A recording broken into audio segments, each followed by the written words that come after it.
Adelante, lo que quieras preguntarme, estoy a tus órdenes. Bueno, yo quisiera arrancar por lo más sencillo y es entender qué es un jardín botánico, cuál es su función, para qué sirve, qué nos aporta un jardín botánico a nosotros como seres humanos. Un jardín botánico, Clara, es un lugar en donde se tienen diferentes especies vegetales a manera de colección. En este caso, el jardín botánico pues se caracteriza por trabajar netamente especies vegetales. Gran parte de ellas nativas, algunas exóticas, otras connaturalizadas, en donde se tienen de manera organizada marcadas con su familia taxonómica, con su nombre taxonómico, su nombre científico que se compone de género y especie, y en donde están ordenadas con el propósito, en primer lugar, de estar inventariadas, en segundo lugar, de propagarlas, conservarlas, mantenerlas, tenerlas como, digamos, como en párvulos, algunas de ellas para luego ser llevadas a sitios para hacer reforestación.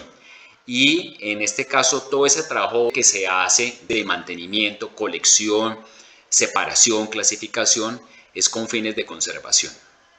Ok, y en ese orden de ideas, ¿qué papel tiene la educación ambiental en espacios como un jardín botánico? Bueno, ¿Cuál es el rol que tiene la educación ambiental ahí? Bueno, un rol fundamental. Entonces, mira, complementando con lo que me hacías en la primera pregunta, pues ¿qué influyen los jardines botánicos en nuestra vida? Pues influyen bastante, sobre todo para los jardines botánicos que están en las ciudades.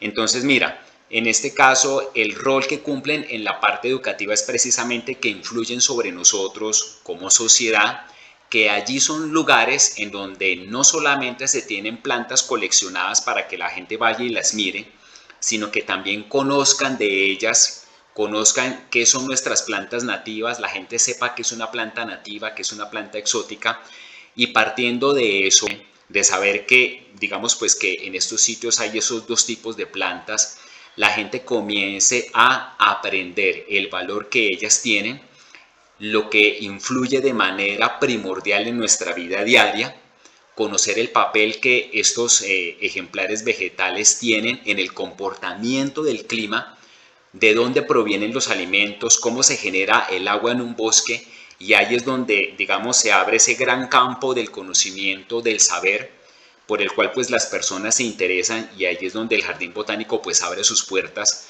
para que la gente comience a interesarse, en este caso, de entrada, oye, lo que son las ciencias naturales.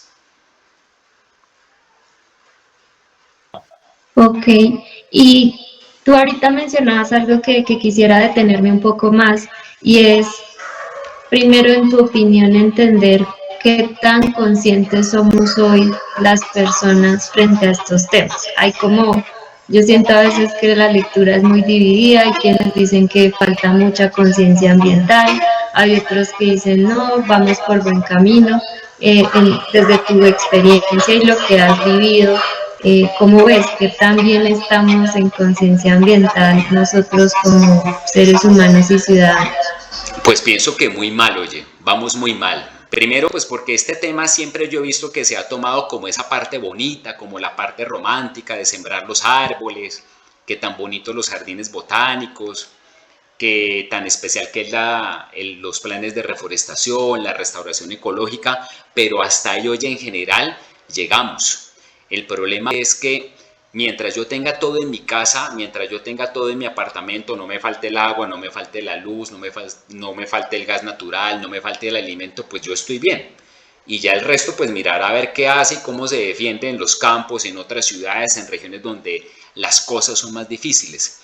Entonces, aún hay mucha indiferencia, oye, que yo creo pues que eso es lo que uno más lamenta, pues cuando he tenido la oportunidad de trabajar con los jardines botánicos, mis trabajos que he hecho de manera independiente, trabajando como autónomo, uno se da cuenta que es la indiferencia. Pues mira, y conocer un poco más de ti, de tu trayectoria, ¿a ti qué te hizo meterte en este tema? O sea, ¿cómo tú llegas a decir, esto sí es algo a lo que yo quiero dedicar mi tiempo, mis gustos, mis pasiones, ¿no? Bueno, pues en especial la niñez, ¿no? Muy influenciado por mis abuelos paternos que tenían finca y allá me llevaban mis papás pues cuando yo era muy pequeño, en las épocas de vacaciones y pues yo la pasaba muy bien hoy estando en el campo. A mí me encantaba pues meterme entre el rastrojo, en fin, no le tenía miedo a los bichos, no le tenía miedo a las matas con espinas y desde ahí pues crecí en ese ambiente que mi abuela fue una gran jardinera y yo comencé a aprender de plantas, pues fue por ella. En el colegio me iba muy bien en ciencias naturales, en química, en física, en biología, me iba muy bien, era mi materia preferida, pero para esa época, oye, pues estaba yo comenzando la adolescencia como que no tenía claro todavía para dónde coger, independiente que me gustara pues este tipo de temas. Cuando ya entré a la universidad a ser técnico, ahí sí ya empecé a tener pues un mundo más amplio y cuando terminé la carrera empecé a trabajar con una empresa aquí en Cundinamarca, en Madrid, exportadora de flores, en donde es un trabajo supremamente duro, pesado, pero entonces ahí me dieron la oportunidad que hiciera un inventario forestal, porque la finca tenía para la época un bosque. Y me dijeron, mira, pues a ti te gusta todo esto, haznos el inventario forestal acá.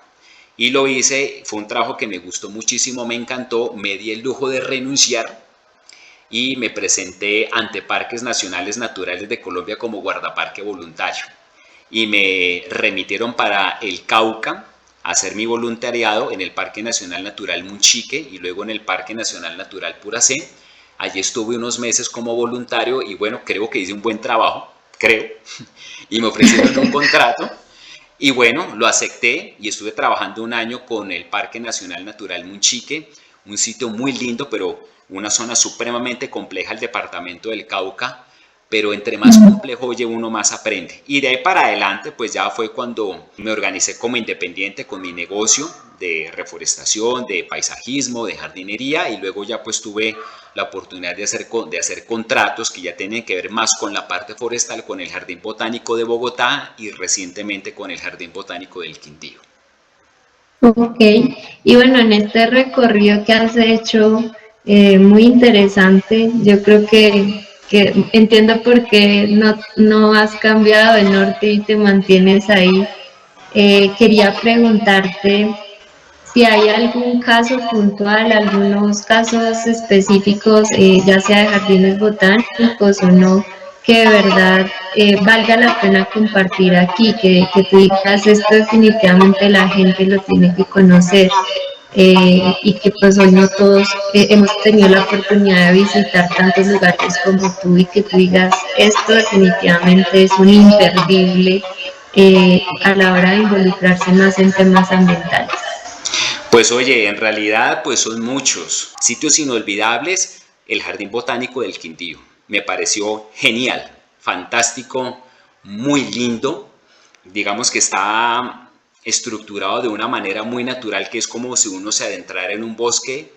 Me pareció bellísimo, fue algo que me encantó. Bueno, de pronto las personas que están en Bogotá, el Jardín Botánico de Bogotá, yo pienso que es el papá de los jardines botánicos y Sí. algo que me pareció genial fue que cuando yo trabajé allá estaba el antiguo Tropicario, después yo ya me retiré, después volví a los años a visitarlo y ya habían hecho el nuevo Tropicario, que es espectacular. Uno entra al jardín botánico y parece que hubiera una nave espacial dentro de un jardín botánico. Es Ujú. realmente precioso. En lo que tiene que ver con parques nacionales naturales, el Parque Nacional Natural Puracé-Oye, digamos que esto ya no tiene que ver con jardines botánicos, pero hay una parte cuando uno va ascendiendo al volcán, en donde desaparece toda esa magia del bosque húmedo andino, del bosque húmedo tropical andino, comienza ese paisaje del volcán y ahí parece que uno estuviera como en un paisaje lunar, como en otro planeta, porque es completamente desolado y es un silencio total y aún así es hermoso.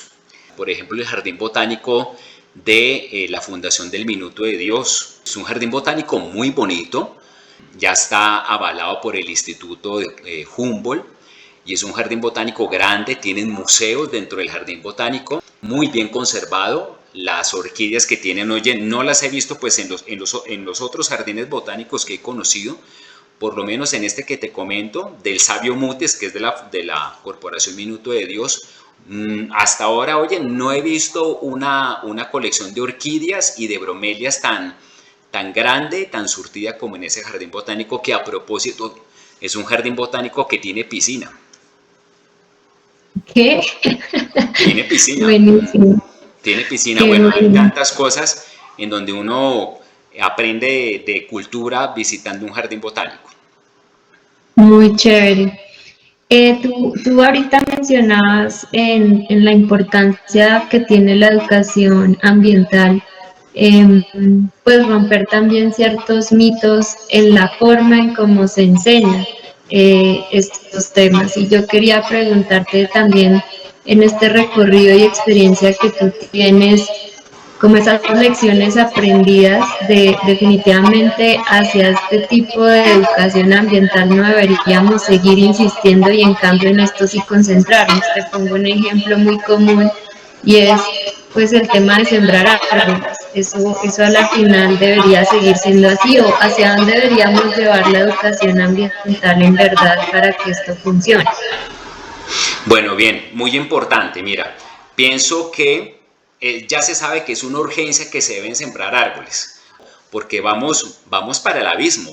Entonces, de lo que yo a veces oye cuando hago los recorridos visitando los jardines botánicos a voluntad propia o cuando he tenido los contratos de trabajo, me he dado cuenta, oye, que cuando uno habla con la gente y la gente se da cuenta pues que uno pertenece a un equipo de un jardín botánico o que uno está buscando información de un jardín botánico, a la gente llega y le interesa. Pero también ahí, oye, es donde uno se da cuenta que sí hay muchas personas, independiente de lo que te hablaba al principio de la indiferencia, también hay personas que están con la preocupación y comienzan a sembrar en los parques públicos, en los conjuntos residenciales, en las avenidas, en las carreteras, en los potreros, a sembrar plantas a topa tolondra. Ahí hoy es donde yo considero que los jardines botánicos pueden cumplir una labor fundamental enfocando la educación que sea muy específica y dirigida, una educación que sea profesional, en este caso para orientar, educar a esas personas que tienen el propósito de hacer reforestación, que lo hagan de manera ordenada y que lo hagan de manera correcta. Me explico.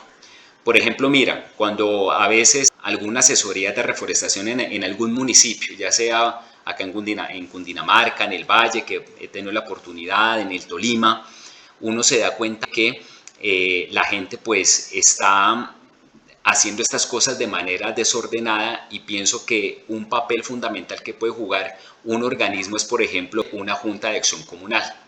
Las juntas de acción comunal en los barrios, creería yo, que serían las encargadas y los conjuntos de los consejos de los conjuntos residenciales, los consejos de administración, junto con las juntas de acción comunal, de orientar a las personas en cómo hacer una reforestación ordenada urbana.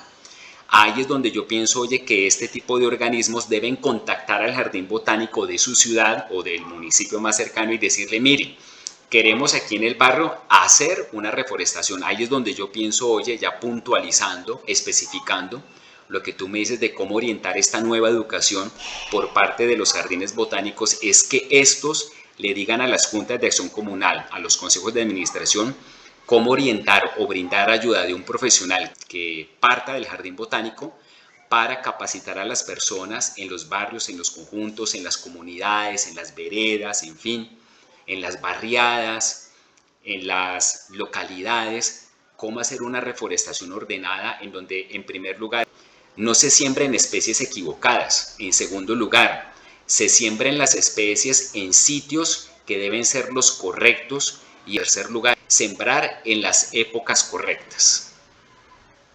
Ok.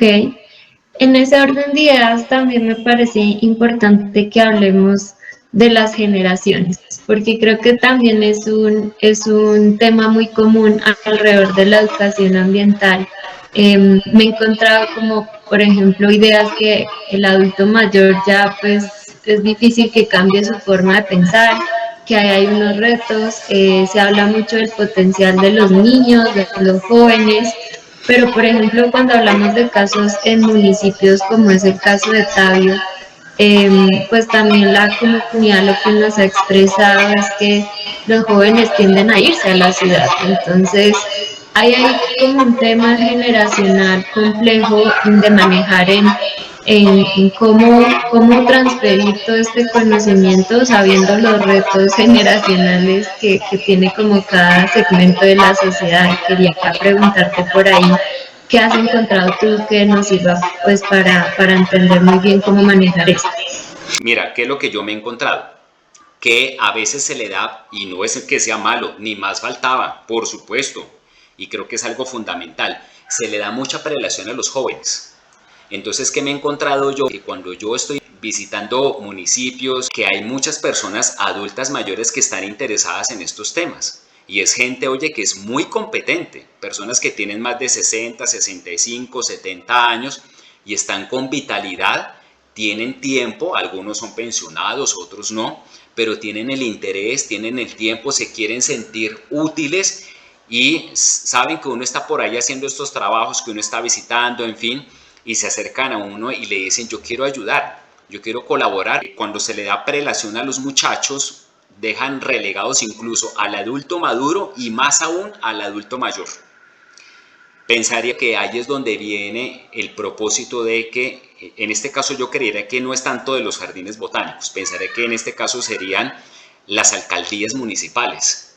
¿Cómo logran hacer un trabajo consensuado en las tres generaciones, entre los muchachos, adultos maduros y ya los adultos mayores? Porque todos quieren trabajar y otros chicos que sí son muy colaboradores, ponen mucho empeño, están estudiando, los chicos tienen interés.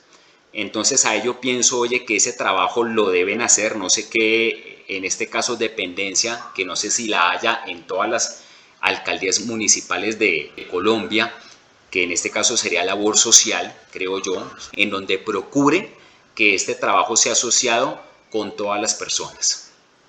Ok, ahorita tú mencionabas también algo que me parece muy relevante en nuestra conversación y es el papel que juegan las instituciones públicas, o pues en el caso que hemos hablado de los municipios, las alcaldías, en estos procesos que nos hemos encontrado nosotros por parte de la ciudadanía, que sienten que estas iniciativas, como el caso del Jardín Botánico, a veces quedan muy paradas por los constantes cambios de administración, porque no es un tema relevante para sus presupuestos, para sus agendas. Entonces, ¿cómo podemos hacer que acciones como un jardín botánico sean sostenibles en el tiempo independientemente de estos cambios que ocurren pues a nivel político en todo el país, ¿no? Pues en realidad, oye, Clara, que haya plata. ¿Qué es lo que necesita a veces un jardín botánico? Plata. Hay un caso, no voy a decir acá la ciudad, pues porque en algún momento pues van a ver este video y pues no quedaría bien de mi parte pues de un jardín, o sea, visité dos jardines botánicos, oye, en el sur de Colombia, no voy a decir la ciudad ni los departamentos, pero sí hubo uno en donde sí me dejó pues en realidad con tristeza, que trabajan con las uñas. Es un jardín botánico que tiene 60 hectáreas y trabajan, oye, únicamente 4 personas para 60 hectáreas. Es un jardín público y hablé con dos funcionarios en donde ellos pues hacen un esfuerzo grande con la poquita plata que el departamento destina para poder mantener ese jardín botánico a duras penas, únicamente con el propósito de tener una constancia de que están haciendo algo, o sea, de que están haciendo un trabajo por la conservación, así sea mínimo, que eso me pareció bonito, que así sea con un mínimo dinero, al menos tienen el jardín botánico, no lo tienen en las mejores condiciones, es gente que briega mucho, oye, no han podido hacerle un encerramiento, la gente no conoce que hay un jardín botánico en la ciudad, y pues estas 5 personas pues lidian también con delincuencia común que se refugia dentro del jardín botánico y pues la única arma que tienen es un machete, no cuentan con el apoyo porque hablé pues ya más en privado con estas personas, con la policía, porque la policía pues hay poquito pie de fuerza porque es una zona muy compleja del país, porque pues tienen que estar pendientes pues de unos líos supremamente complejos para poderlos ayudar a ellos meterse en el jardín botánico a combatir la delincuencia común. Y todo eso hoy en realidad el problema es plata. Yo pienso que es eso, oye, para que realmente se mantenga una continuidad, independiente de que cambie la administración en cada periodo, independiente de que sean de izquierda, de derecha, de centro izquierda, de centro derecha, de la que sea, en realidad, oye, es la plata lo que realmente necesitan algunos jardines para que puedan prosperar. Ok, en ese orden de ideas, creo que es muy relevante hacerte esa pregunta también, entendiendo que hay una necesidad tan importante en temas de recursos para hacer que pues estas iniciativas se sostengan en el tiempo. ¿Cómo has percibido el tema de cobrar las entradas a estos espacios? Y no solo jardines botánicos, sino también pues otros escenarios ambientales en donde se cobra una entrada a las personas para recoger un poco de recursos y mantener estos lugares. ¿Cuál ha sido como tu lectura de esto? ¿Por qué te lo pregunto? Porque usualmente se está como esta idea de que al poner un valor en estos lugares lo que hace es filtrar cada vez más el tipo de persona que puede acceder a ellos. Como que le va poniendo un filtro a quienes pueden y quienes no pueden finalmente aprovechar estos espacios. Entonces sí siento que es un tema en donde las opiniones son divididas. Hay personas que al ser algo de la comunidad están en desacuerdo con que se pague una entrada y otros que lo ven más como una necesidad para mantener los lugares, para pagarle a la gente que va a tener el mantenimiento del lugar, la vigilancia quizás. Entonces sí quería como tener tu opinión alrededor de ese tema. Bueno, mira, yo pienso que sí deben cobrar, independiente que sean jardines botánicos privados o sean públicos. Se debe cobrar, oye, porque en realidad pues eso de poner gratis, pues adentro, oye, las personas que trabajan en un jardín botánico con una simple sonrisa, los felicito, está muy bonito el jardín, está precioso, los árboles bien cuidados, las fuentes de agua cristalinas, pues la gente, oye, con agradecimientos no puede hacer mercado. Con agradecimientos no pueden pagar el alquiler en donde están viviendo. Con agradecimientos no pueden pagar la factura de los servicios públicos. Por lo tanto, desde mi humilde punto de vista, se debe cobrar.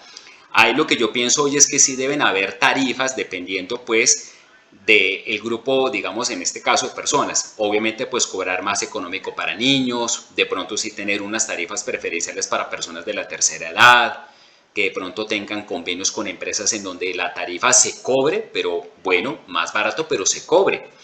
Que de pronto para universitarios, pues que también se cobre, que necesitan hacer un trabajo de investigación para su proyecto de pregrado, su especialización. Pues bueno, si quieres entrar acá, el jardín botánico es tuyo, pero bueno, paga tu entrada, se te cobra un mínimo, pero paga, porque pues bueno, vas a ser usufructo de todo esto que va a ser para ti, para tu trabajo, te vas a surtir de él, te vas a servir de él, pues páganos algo. Pienso que sí, oye, pero obviamente diferenciando las tarifas. Ok, y quería también preguntarte,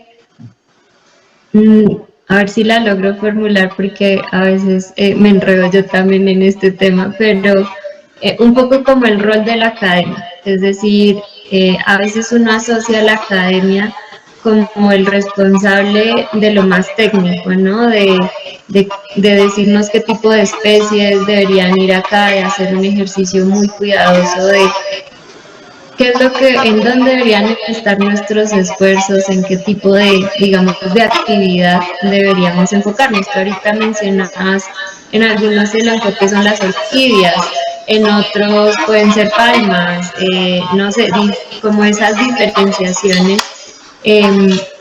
¿Cómo ha evolucionado esa relación academia y ciudad, ¿no? Y ciudadano, que a veces es tan distante porque el ciudadano no quiere como ese nivel tan técnico, sino quiere disfrutarlo, que sea algo más como didáctico, ¿no? Entonces, ¿cómo has visto esa relación academia-ciudadano en su forma de comunicarse alrededor de estos temas? Bueno, pues en realidad, oye, eso sí lo he visto que a mi modo de ser sí es chévere, me parece, porque, por ejemplo, mira, el Jardín Botánico de Bogotá, el Jardín Botánico del Quindío, el Jardín Botánico San Jorge, que está en el Tolima, el Jardín Botánico de Medellín, el Jardín Botánico de Cali, no solamente tienen labores dentro de sus instalaciones educativas, sino que también salen a la calle, hacen visitas, comparten con la gente. Pienso que en eso sí, oye, me parece que ha sido una buena labor, o sea, que el jardín botánico se salga de su entorno, en este caso, digamos, cuando digo salir, es que salgan los funcionarios o los contratistas, salgan y se vinculen con los barrios, con la comunidad. Y pienso, oye, que uno de los ejemplos que me parecen más bonitos ha sido el de la política de agricultura urbana del Jardín Botánico de Bogotá, que ahí es donde la gente sintió que el Jardín Botánico llegó al barrio, llegó a la comuna a enseñarnos de las matas aromáticas, a cómo tener una huerta urbana,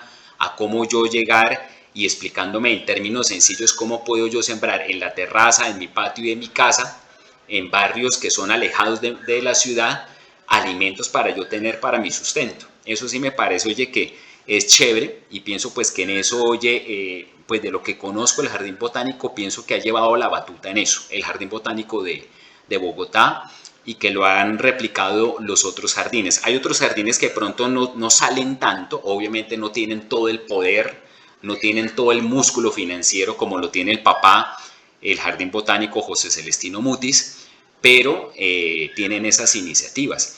El Jardín Botánico del Quindío me parece maravilloso porque ellos también hacen una labor educativa con la gente, no solamente en las instalaciones, sino también saliendo y hablando con las comunidades. No sé si ahí Ok, respondí tu pregunta. no, sí, súper bien. Tú ahorita al inicio me contabas el ejemplo de el jardín botánico del Minuto de Dios que tenía piscina. Y me genera también algo de curiosidad porque una tendencia que he encontrado alrededor de este tema es convertir estos espacios también en como en entornos para hacer muchos otros tipos de actividades, como por ejemplo yoga o espacios de networking ahí donde la gente puede ir y trabajar. Como que he encontrado que en el mundo se está tratando de adaptar los jardines botánicos, algunas partes de, digamos, de las ciudades, para que haya no solo un interés de ir como visitante a hacer un recorrido, a aprender, sino de convivir y pasar un tiempo agradable en estos espacios. Y quería como preguntarte un poco por esa tendencia. No he tenido la oportunidad de conocer muchos lugares y por eso sería muy bueno que tú me contaras qué has encontrado alrededor de ese punto. Bueno, mira, sí, más que todo lo vi, oye, en el Jardín Botánico San Jorge, en el Tolima, esto es en la ciudad de Ibagué, y en el Jardín Botánico Forestal de Cundinamarca, que es un jardín botánico que está netamente enfocado en la parte de especies forestales, donde, por ejemplo, oye, ellos prestan sus instalaciones para hacer celebración de matrimonios, que la gente se quiere casar en medio del bosque y ofrecen este servicio. Obviamente lo hacen, oye, y en esto también pues te voy a pues hacer un poquitico más de, de hincapié, si de pronto sirve la palabra, es que ellos lo hacen es con propósitos de recreación pasiva, hacer yoga, por ejemplo, lo que tú dices.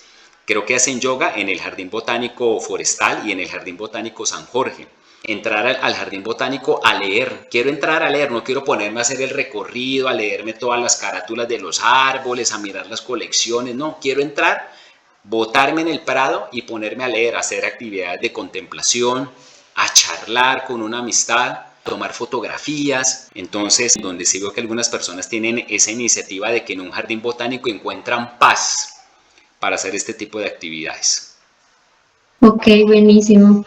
Hay un tema que aquí sí es por puro desconocimiento y creo que vale la pena romper hoy el mito, es alrededor de algunas personas les da pereza ir a estos lugares porque está la regla de ver y no tocar, ¿no?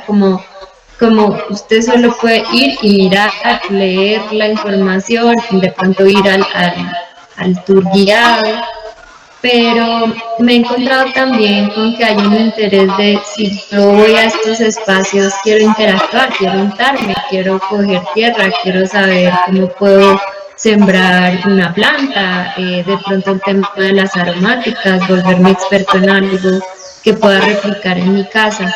Y pues sí quería un poco romper el mito de qué tan cercano estamos o sea, la regla debe ser esa, ver y no tocar, o es posible definitivamente hacer que en estos espacios haya una interacción real y dinámica con las personas.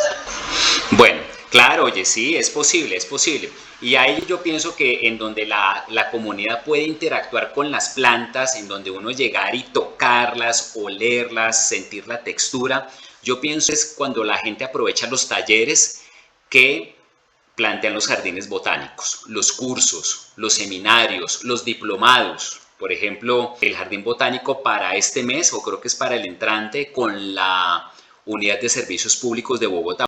Con el Jardín Botánico van a hacer es un diplomado, imagínate, y presencial y gratuito, de reforestación. Ahí, oye, lo chévere de uno llegar y meterse uno al monte, estar dentro del jardín botánico, tocar los árboles, abrazarlos, tocar las texturas, las formas, ver los colores, en fin.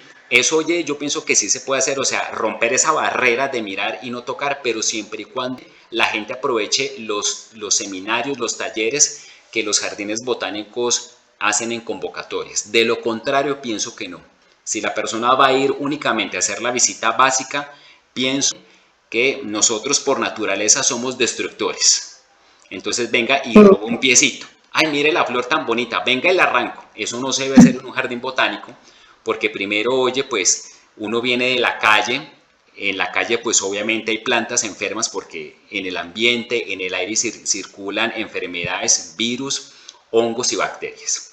Eso se pega a la ropa, se pega a las manos, entra uno al jardín botánico, uno puede contaminar el material vegetal al arrancar una planta, al quitar una flor.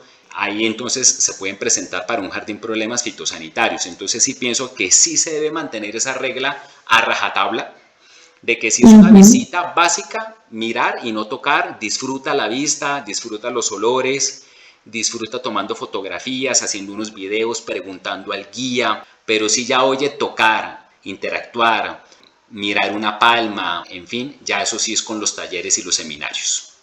Ok, buenísimo. Y bueno, ya para nuestro cierre, a mí me gusta hacer un ejercicio en donde si tú pudieras hoy dirigirte a todo el país, en todas las edades posibles, ¿qué reflexión te gustaría dejarles de todo lo que hemos hablado hoy y quizás de pronto algo que no hayamos abordado también, que podamos resumir como esta conversación que tuvimos y que tú puedas tener la oportunidad de dejar una reflexión sembrada en las personas que vayan a ver este espacio?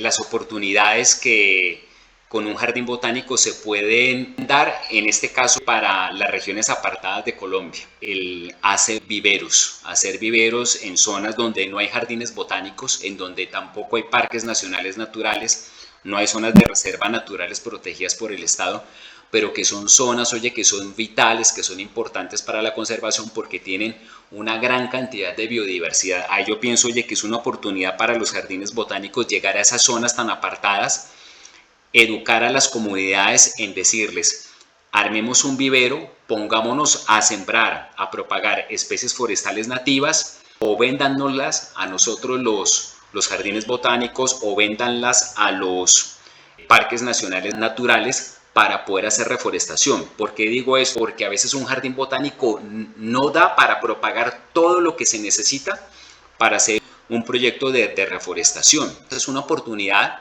¿Por qué? Porque es, digamos, crearle conciencia a la gente de esas zonas tan apartadas que sí se puede hacer algo, de que los árboles no son ahí cosas que no sirven y que no generan plata, y en realidad un bosque, un árbol sí puede generar ingresos y puede generar estabilidad, y en este caso es haciendo propagación de especies para la demanda que necesita un jardín botánico o una entidad pública o una corporación autónoma regional en donde necesite material vegetal, y ahí esas personas pueden tener un ingreso, pueden tener su negocio propio con base en la biodiversidad. Pienso que esa es una buena oportunidad. Súper. Y bueno, y como reflexión pues para toda Colombia, pues que visiten los jardines botánicos. A veces la gente no sabe que hay un jardín botánico, le genera interés, y no solamente interés, oye, sino que le genera como un aprecio, como un respeto.